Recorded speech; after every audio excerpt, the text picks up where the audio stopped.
പഹൽഗാമിലെ ഭീകരാക്രമണത്തിലുള്ള പ്രതികളെ പിടിക്കുമോ ഇല്ലയോ, പിടിച്ചില്ലേ, എന്തുകൊണ്ട് പിടിച്ചില്ല, എന്തുകൊണ്ടാണ് ഇത്ര വൈകുന്നത്, ഇങ്ങനെയുള്ള നിരവധി ചോദ്യങ്ങൾ വരുന്നുണ്ട്. അപ്പോൾ ഇന്ത്യ പറയുകയാണ് അസീം മുനീറിൻ്റെ മടയിൽ കയറി അതിൽ പിടിക്കുമെന്ന്. ഓപ്പറേഷൻ സിന്ദൂർ ഞങ്ങൾ നിർത്തിയിട്ടില്ല എന്ന് പറയുന്നത്. എന്തൊക്കെയാണ് വിശദാംശങ്ങൾ? ശരിക്കും പറഞ്ഞാൽ ഈ പഹൽഗാം ആക്രമണം നടന്നിട്ട് ഏതാണ്ട് ഒരു മാസം പിന്നിട്ടു. ഇപ്പോഴും ആ ആക്രമണത്തിന് പിന്നിൽ പ്രവർത്തിച്ചവരെന്ന് സംശയിക്കുന്നവരുടെ രേഖാചിത്രങ്ങൾ, ഫോട്ടോസൊക്കെ പുറത്തുവിട്ടിട്ടുണ്ട്. ഏതാണ്ട് 20 ലക്ഷം രൂപയാണ് ഓരോരുത്തരുടെയും തലയ്ക്ക് വില പറഞ്ഞത്. പക്ഷേ ഇപ്പോഴും അവരെ പിടികൂടിയിട്ടില്ല എന്നാണ് ഔദ്യോഗികമായ ഇന്ത്യയുടെ നിലപാട്. ഇപ്പോൾ പറയുന്നത് ഇവർ ഒരുപക്ഷെ പാകിസ്ഥാനിലേക്ക് കടന്നിരിക്കാം. അങ്ങനെയാണെങ്കിൽ പാകിസ്ഥാൻ്റെ സൈന്യാധിപനായ അസീം മുനീർ വളരെ സേഫായിട്ടുള്ള ഒരു സ്ഥലത്ത് ഇവരെ ഒളിപ്പിച്ചിരിക്കാം. അങ്ങനെയാണെങ്കിൽ പോലും നമ്മൾ അസീം മുനീറിൻ്റെ മടയിലേക്കെത്തി അവരെ പിടികൂടും, അല്ലെങ്കിൽ അവരെ വെടിവെച്ച് കൊല്ലുമെന്നുള്ള രീതിയിൽ ഒരു നിലപാടാണ് പറയുന്നത്. അപ്പോൾ നമ്മുടെ വിദേശകാര്യമന്ത്രിയായ എസ് ജയശങ്കർ വളരെ കൃത്യമായി ഇത് സംബന്ധിച്ച സൂചന നൽകി. ഒപ്പം ഇന്ത്യൻ പ്രധാനമന്ത്രി നരേന്ദ്രമോദി കഴിഞ്ഞ ദിവസം രാജസ്ഥാനിൽ പ്രസംഗിച്ചപ്പോഴും ഇത് സംബന്ധിച്ചുള്ള കൃത്യമായ ചില നിർദ്ദേശങ്ങൾ മുന്നോട്ട് വെക്കുകയും ചെയ്തു. ഇതെല്ലാം തന്നെ പാകിസ്ഥാനുള്ള കൃത്യമായ മറുപടിയും സൂചനകളുമാണ്. അതായത് അസീം മുനീറാണ് ഈ പഹൽഗാം ആക്രമണത്തിൻ്റെ മുഴുവൻ സൂത്രധാരൻ എന്ന് ഏതാണ്ട് ഉറപ്പാണ്. അപ്പോൾ തന്നെ ഈ ഭീകരാക്രമണത്തിൽ പങ്കെടുത്ത നേരിട്ട് പങ്കാളികളായ ആളുകൾ ഇപ്പോൾ ഇതുവരെ പിടികൂടിയില്ല. അന്ന് പറഞ്ഞത് ഈ പഹൽഗാമിന് ചുറ്റുപാട് 20-25 കിലോമീറ്ററോളം വനമേഖലയാണ്, അതിലൂടെ അവർ രക്ഷപ്പെട്ടിരിക്കാം, അതിനുള്ളിൽ ഒളിച്ചിരിക്കാം, അന്നും വലിയ ആക്രമണമൊക്കെ നടന്നിട്ടുണ്ട്. ഇവിടെ എന്താ ഈ പറയുന്ന ജയശങ്കർ പറയുന്നതെന്ന് പറഞ്ഞാൽ, നമ്മൾ ഭീകരാക്രമണത്തിന് അന്ത്യം കാണാതെ ഈ ആക്രമണ പരിപാടി അല്ലെങ്കിൽ സിന്ദൂർ എന്ന് പറയുന്ന ഓപ്പറേഷൻ പരിപാടി നിർത്തില്ല. നമ്മൾ മെയ് 7-ാം തീയതി ആരംഭിച്ചിട്ടേ ഉള്ളൂ. അപ്പോൾ സിന്ദൂർ എന്ന് പറയുന്ന ഓപ്പറേഷൻ മെയ് 7-ാം തീയതി തുടങ്ങി. എപ്പോൾ അവസാനിക്കുമെന്ന് പറയുന്നില്ല. എപ്പോൾ അവസാനിക്കുമെന്നുള്ളത്, എന്നാണോ പാകിസ്ഥാൻ അവരുടെ ഭീകരവാദം നിർത്തുന്നത് അന്ന് മാത്രമേ അവസാനിക്കൂ. അപ്പോൾ ഇത് വിദേശകാര്യമന്ത്രി എസ് ജയശങ്കർ ഇപ്പം നെതർലൻഡിൽ പോയപ്പോൾ പറയണമെങ്കിൽ അതിന് വേറെയും ചില ഉദ്ദേശങ്ങളുണ്ട്. കാരണം നെതർലൻഡ് കുറച്ച് ആയുധങ്ങളൊക്കെ പാകിസ്ഥാൻ നൽകുന്നുണ്ട്. അപ്പോൾ അവർക്ക് കൃത്യമായ നിർദ്ദേശം കൊടുക്കുകയാണ്, ഇവർ ഈ പറയുന്ന UN ഉൾപ്പെടെയുള്ള സംഘടനകൾ തീവ്രവാദികളായിട്ട്, ഭീകരവാദികളായിട്ട് പ്രഖ്യാപിച്ച ആൾക്കാരെ ഇസ്ലാമാബാദിൽ ഒളിപ്പിച്ചിട്ടുണ്ട്, റാവൽപിണ്ടിയിൽ ഒളിപ്പിച്ചിട്ടുണ്ട് എന്ന് പറഞ്ഞാൽ പാക് ആർമിയാണ് ഇവർക്കുള്ള എല്ലാ സഹായവും ചെയ്തു കൊടുക്കുന്നത്. സൈനിക പരിശീലനം, സൈനികർ നേരിട്ട് തീവ്രവാദികൾക്ക് പരിശീലനം കൊടുക്കുന്നു. അങ്ങനെയുള്ള ആളുകൾ എവിടെയാണ് താമസിക്കുന്നത്, അവരുടെ അഡ്രസ്സ്, അവരാരുമായിട്ട് കമ്മ്യൂണിക്കേഷൻ നടത്തുന്നു, ഇതെല്ലാം തന്നെ ഇന്ത്യ കണ്ടെത്തിയിട്ടുണ്ട്. അപ്പോൾ ഇന്ത്യക്ക് ഒറ്റയടിക്ക് ഇതിനൊരു മറുപടി കൊടുക്കാൻ പറ്റാഞ്ഞിട്ടല്ല, പക്ഷേ സിവിലിയൻസ് ഉൾപ്പെടെയുള്ള ആളുകൾക്ക് ഉപദ്രവം ഉണ്ടാകരുതെന്നും ലോകരാജ്യങ്ങളുടെ മുമ്പിൽ പാകിസ്ഥാൻ ഒരു ഇരവാദവുമായി വരരുത് എന്നുള്ളത് കൊണ്ടുമാണ് നിലവിൽ നമ്മൾ അത്തരമൊരു ആക്ഷനിലേക്ക് കടക്കാഞ്ഞത്. അപ്പോഴാണ് ഞാൻ നേരത്തെ പറഞ്ഞ നരേന്ദ്രമോദിയുടെ കാര്യം. നരേന്ദ്രമോദി കഴിഞ്ഞ ദിവസം രാജസ്ഥാനിൽ ചെന്നു. എന്നിട്ട് അദ്ദേഹം അവിടുത്തെ പട്ടാളക്കാരെ അല്ലെ ജനങ്ങളെയൊക്കെ അഭിസംബോധന ചെയ്ത് പറഞ്ഞൊരു കാര്യം, എൻ്റെ സിരകളിലൂടെ ഓടുന്നത് സിന്ദൂരമാണ്. അപ്പോൾ ഇന്ത്യയിലെ ഒരു സിന്ദൂരം അത് വെടിമരുന്നായി മാറിയാൽ എന്ത് സംഭവിക്കുമെന്ന് നമ്മുടെ ശത്രു രാജ്യങ്ങൾ കണ്ടറിഞ്ഞു. ശരിയല്ലേ? ശരിക്കും ഓപ്പറേഷൻ സിന്ദൂർ എന്ന് പറയുന്നത് നമ്മുടെ സഹോദരിമാരുടെ, നമ്മുടെ സ്ത്രീകൾ, മക്കളായിട്ടുള്ള പെൺകുട്ടികളുടെ, അവരുടെ അച്ഛനെയൊക്കെ കൊന്നവർക്കുള്ള ഒരു പ്രതികാരം എന്ന നിലയിലാണ് ഈ ഓപ്പറേഷൻ സിന്ദൂർ നടത്തിയത്. അപ്പോൾ വിദേശകാര്യമന്ത്രി, പ്രധാനമന്ത്രി ഇവരൊക്കെ നൽകുന്ന സന്ദേശം വളരെ കൃത്യമാണ്. മാത്രമല്ല, ഈ പഹൽഗാം സംഭവം ഉണ്ടായതിനു ശേഷം 2ാമത്തെ എയർബേസും പ്രധാനമന്ത്രി നരേന്ദ്രമോദി സന്ദർശിച്ചു. അപ്പോൾ രാജസ്ഥാനിലെ ഈ എയർബേസ് നേരെ ഞങ്ങൾ വലിയ ആക്രമണം നടത്തിയെന്നും ഈ എയർബേസിനെ തകർത്തു എന്നൊക്കെയുള്ള അവകാശവാദം പാകിസ്ഥാൻ നേരത്തെ ഉന്നയിച്ചിരുന്നു.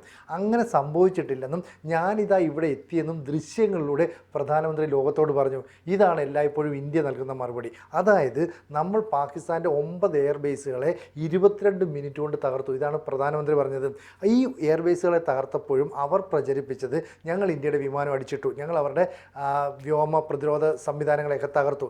ഇതെല്ലാം പറഞ്ഞ് ആ സമയത്താണ് നമ്മൾ ഈ ചിത്രങ്ങൾ പുറത്തുവിടുന്നത്. അതായത് ലോകത്തിന് മുന്നിൽ നമ്മൾ സാറ്റലൈറ്റ് ചിത്രങ്ങൾ പുറത്തുവിടുന്നു. അതായത് എയർബേസിൻ്റെ ഈ ആക്രമണത്തിന് മുമ്പുള്ള ചിത്രങ്ങൾ, ആക്രമണത്തിന് ശേഷമുള്ള ചിത്രങ്ങൾ. ഇത് കണ്ടാൽ ലോകത്തിന് കൃത്യമായിട്ട് കാര്യങ്ങൾ മനസ്സിലാവില്ലേ? തീർച്ചയായും. ഇന്ത്യ എങ്ങനെയാണ് മറുപടി കൊടുത്തതെന്നുള്ളത് ആ ചിത്രങ്ങളിൽ നിന്ന് വ്യക്തമാണ്. കൃത്യമായ ഉപഗ്രഹ ചിത്രങ്ങൾ നമ്മൾ അവർക്ക് അയച്ചു കൊടുത്തിട്ടുണ്ട്. അതുപോലെ തന്നെ പാകിസ്ഥാൻ്റെ വ്യോമ മേഖല, വ്യോമ പ്രതിരോധ സംവിധാനങ്ങളെ മുഴുവൻ തകർക്കുകയും ഭീകര ക്യാമ്പുകൾ തകർക്കുകയും ചെയ്തു. ഇന്ത്യ വ്യക്തമായ മറുപടിയാണ് അന്ന് കൊടുത്തത്. ഇപ്പോൾ ശരിക്കും പറഞ്ഞാൽ ജ്യോതി മൽഹോത്ര, നമ്മൾ നേരത്തെ പറഞ്ഞൊരു വ്ളോഗറാണ്. ഈ ജ്യോതി മൽഹോത്രയുമായി ബന്ധപ്പെട്ട ചില നിർണായക വിവരങ്ങൾ പുറത്തു വരുന്നു. അതായത് ഈ പഹൽഗാം ആക്രമണം നടക്കുന്നതിന് 3 മാസങ്ങൾക്ക് മുമ്പ് ജ്യോതി മൽഹോത്ര അവിടെ സന്ദർശിച്ചു. അവിടുത്തെ ചിത്രങ്ങൾ, വീഡിയോസൊക്കെ എടുത്തിട്ടുണ്ട്. അത് മറ്റു ചിലരുമായിട്ട് പങ്കുവച്ചു. എന്ന് പറഞ്ഞാൽ മുംബൈ ആക്രമണത്തിന് സമാനമായി ഒരു ഡൽഹി ആക്രമണം, ഇതാണ് ഭീകരർ പദ്ധതി ഇട്ടത്. ഇതിൻ്റെ ബ്ലൂ പ്രിൻ്റ് തയ്യാറാക്കിയത് പാകിസ്ഥാനിലാണ്. കാരണം രാജ്യത്തിൻ്റെ തലസ്ഥാനത്ത് ഒരു വലിയ ആക്രമണം ഉണ്ടാകുകയും മുംബൈയിലെ പോലെ ഒരു 100ഓളം പേരെ കൊല്ലുകയും ഒക്കെ ചെയ്തു കഴിഞ്ഞാൽ അത് ലോകരാജ്യങ്ങൾക്ക് മുമ്പിൽ ഇന്ത്യയുടെ മതിപ്പിടിക്കാൻ കാരണമാകുമെന്ന് അവർ കരുതിയിട്ടുണ്ട്. പക്ഷേ എന്തുകൊണ്ടോ നമ്മുടെ ഉൾപ്പെടെയുള്ള ഇൻ്റലിജൻസ് സംവിധാനങ്ങൾ ഈ നീക്കത്തെ തകർത്ത് കളഞ്ഞു. ഈ സംഭവം പാളിപ്പോയി. അങ്ങനെയാണ് പ്ലാൻ ബി എന്ന് പറഞ്ഞിട്ട് പഹൽഗാമിലേക്ക് വരുന്നത്. അപ്പോൾ പഹൽഗാമിൽ അവിടെ ആക്രമണം നടത്തിയ ആളുകൾക്ക് ചില സഹായങ്ങളൊക്കെ ചെയ്തു കൊടുത്തത് നേപ്പാൾ സ്വദേശിയായ ഒരു അൻസാരിയും റാഞ്ചി സ്വദേശിയായ മറ്റൊരാളുമാണ്. അവർക്ക് ഈ പറഞ്ഞ ജ്യോതി മൽഹോത്രയുമായി ബന്ധമുണ്ടെന്ന് പറയുന്നു. അപ്പോൾ ഈ അൻസാരി എന്ന് പറയുന്ന നേപ്പാൾ സ്വദേശിയെ പതുക്കെ പാകിസ്ഥാൻ വലവീശി പിടിച്ചു. എന്നിട്ട് അയാൾ അവിടുത്തെ ടാക്സി ഡ്രൈവറോ മറ്റോ. എന്നിട്ട് ഇയാളെ റാവൽപിണ്ടിയിൽ കൊണ്ടുപോയി പരിശീലനം കൊടുത്തു. റാവൽപിണ്ടി എന്ന് പറഞ്ഞാൽ പാക് സൈന്യത്തിൻ്റെ ഹെഡ്ക്വാർട്ടേഴ്സാണ്. അവിടെ കൊണ്ടുപോയിട്ടാണ് ഭീകരവാദിക്ക് പരിശീലനം കൊടുക്കുന്നത്. എന്നിട്ട് അയാളെ ഉൾപ്പെടെ ഇവിടേക്ക് വന്നു. ഇപ്പോൾ ഇവർ പിടിയിലായതോടുകൂടി ഈ പറയുന്ന ജ്യോതിയുടെ ഉൾപ്പെടെ പങ്ക് തെളിഞ്ഞു. അപ്പോൾ പാകിസ്ഥാനാണ് ഈ പ്രവർത്തനങ്ങൾക്കെല്ലാം പിന്നിലെന്നും ഭീകരവാദികൾ ഇന്നും പാകിസ്ഥാനിൽ പകൽ വെളിച്ചത്തിൽ ഇറങ്ങി നടക്കുന്നത് ആർമിയുടെ സഹായത്തോടെയാണെന്നും ഇന്ത്യ പറയാതെ പറഞ്ഞു വെക്കുന്നു. അതുകൊണ്ടാണ് പറയുന്നത്, നിങ്ങൾ എത്രയൊക്കെ ഇതിനകത്ത് ഭീകരവാദത്തിൽ പങ്കില്ല, അല്ലെ പഹൽഗാമിൽ പങ്കില്ല എന്ന് പറഞ്ഞാലും പകൽ വെളിച്ചത്തിൽ അത് വ്യക്തമാണ്. അവർ പുറത്തിറങ്ങി നടക്കുന്നതുകൊണ്ട് അവരുടെ അഡ്രസ്സ്, അവരുടെ കമ്മ്യൂണിക്കേഷൻ കാര്യങ്ങളെല്ലാം ഞങ്ങൾക്കറിയാം. അതുകൊണ്ട് ഞങ്ങളെ അങ്ങനെ ചെറുതായിട്ട് കണ്ടെന്ന് പറഞ്ഞു. മാത്രമല്ല ഇവരന്ന് പറഞ്ഞിരുന്നു അവരുടെ വിമാനത്താവളങ്ങൾക്ക് നേരെ ആക്രമണമൊന്നും ഉണ്ടായില്ല എന്ന് പറഞ്ഞു. ഇപ്പോൾ ഈ റഹീം യാർ ഖാൻ എന്ന് പറഞ്ഞൊരു എയർപോർട്ടുണ്ട്. ഈ എയർപോർട്ട് എന്ന് പറഞ്ഞാൽ രാജസ്ഥാൻ്റെ ഏതാണ്ട് തെക്ക് ഭാഗത്തായിട്ട് വരും. ഈ എയർപോർട്ട് കുറച്ച് നാളായിട്ട് അടച്ചിട്ടേക്കുന്നു എന്നാണ് പറയുന്നത്. അതായത് സ്വാഭാവികമായിട്ടും വാർഷിക മെയിൻ്റനൻസ് ഒക്കെ വേണ്ടി റൺവേ അടച്ചിടാം. 3000 കിലോമീറ്റർ കണ്ട് നീളമുള്ള ഈ റൺവേ ആണ്. അപ്പോൾ അത്രയും വലിയൊരു റൺവേ അടച്ചിടുന്നു എന്നൊക്കെ പറഞ്ഞു. പക്ഷേ നമ്മൾ അതിൻ്റെ ചിത്രങ്ങളും പുറത്തു വിട്ടു. അപ്പോൾ നമ്മുടെ ആക്രമണം ഉണ്ടാകുന്നതിന് മുമ്പുള്ള റൺവേ, ആക്രമണത്തിന് ശേഷമുള്ള റൺവേ, ആക്രമണത്തിന് ശേഷം ഏതാണ്ട് 18 അടി താഴ്ചയിലുള്ള ഗർത്തങ്ങൾ അവിടെ പ്രത്യക്ഷപ്പെട്ടു. അപ്പോൾ അവർക്ക് സമ്മതിക്കേണ്ടി വന്നു നമ്മൾ അറ്റാക്ക് ചെയ്യുന്നു. അവരെ സംബന്ധിച്ച് ഈ റഹീം യാർ ഖാൻ എയർപോർട്ട് എന്ന് പറയുന്നത് തന്ത്രപ്രധാനമാണ്. അതായത് അവരുടെ എയർഫോഴ്സിൻ്റെ തന്നെ സെൻട്രൽ എയർ കമാൻഡിൻ്റെ, അതുപോലെ തന്നെ ഷെയ്ഖ് സായിദ് ഇൻ്റർനാഷണൽ എയർപോർട്ടിൻ്റെ ഫോർവേഡ് ഒരു ബേസ് എന്ന് പറയാവുന്ന ഒരു മേഖലയാണ്. അപ്പോൾ ഇതാണ് തകർന്നത്. അപ്പോൾ ഇത് മെയ് 18 വരെ അടച്ചിട്ടു എന്നാണ് കേട്ടത്. ഇപ്പോൾ മെയ് 18 കഴിഞ്ഞു. ഇപ്പോൾ പുതിയ കുറിപ്പ് ഇറക്കിയിരിക്കുന്നത് ജൂൺ 6 വരെ ഇവിടെ നിന്ന് വിമാനങ്ങൾക്ക് പറന്നുയരാനോ പറന്നിറങ്ങാനോ കഴിയില്ല. അത്രയും വലിയ ആഘാതം നമ്മളെ ഏൽപ്പിച്ചു എന്നല്ലേ. അപ്പോൾ ഇതുവരെ അവർ പറഞ്ഞ കള്ളങ്ങളെല്ലാം ഇവിടെ വിലപ്പോയില്ല.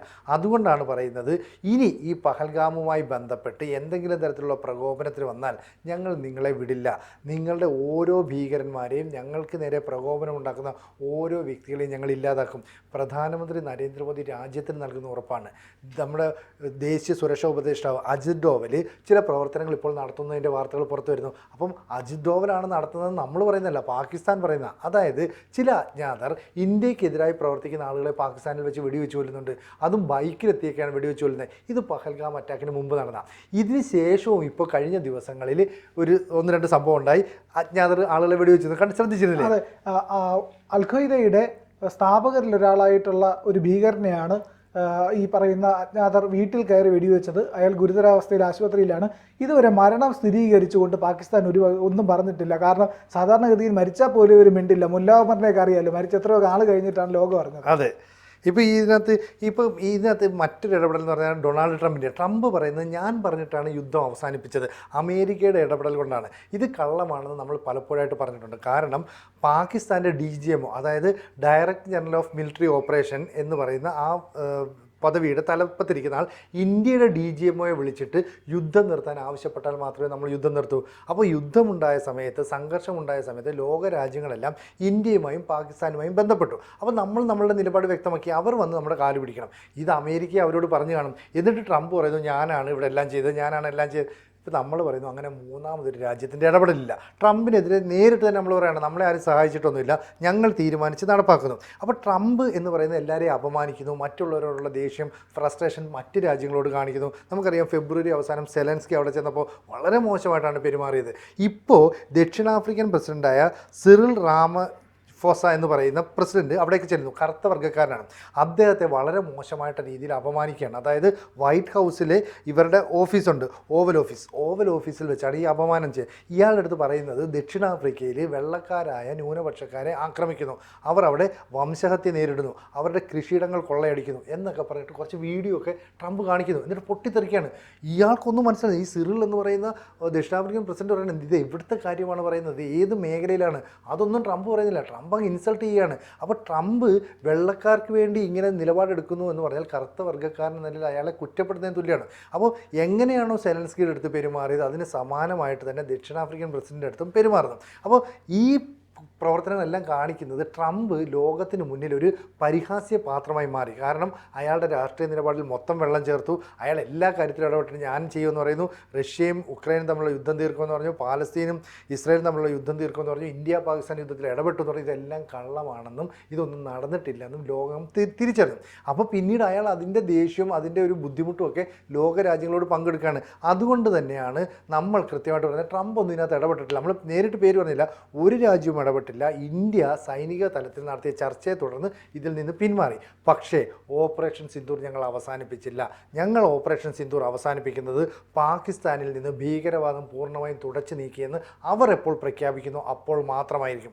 അതുകൊണ്ടാണ് അസിം മുനീറോ ഷഹബാസ് ഷെരീഫോ പാകിസ്ഥാനിൽ എവിടെയെങ്കിലും ഈ പഹൽഗാം ആക്രമണത്തിൽ പങ്കെടുത്തവരെ കൊണ്ട് ഒളിപ്പിച്ചിട്ടുണ്ടെങ്കിൽ അവിടെ കയറി ഞങ്ങൾ തീർക്കും. വലിയ ഒരു വാണിംഗ് ആണ് നമ്മൾ പാകിസ്ഥാന് കൊടുത്തിരിക്കുന്നത്. എന്തായാലും ഇതിൻ്റെ അനന്തരഫലമൊക്കെ വരും ദിവസങ്ങളിൽ ഉണ്ടാകുമെന്ന് തന്നെ നമുക്ക് പ്രതീക്ഷിക്കാം. കൂടുതൽ വാർത്തകളും വിശേഷങ്ങളും നിങ്ങളിലേക്ക് എത്താൻ ABC മലയാളം സബ്സ്ക്രൈബ് ചെയ്യുക, ബെൽ ബട്ടണും അമർത്തുക.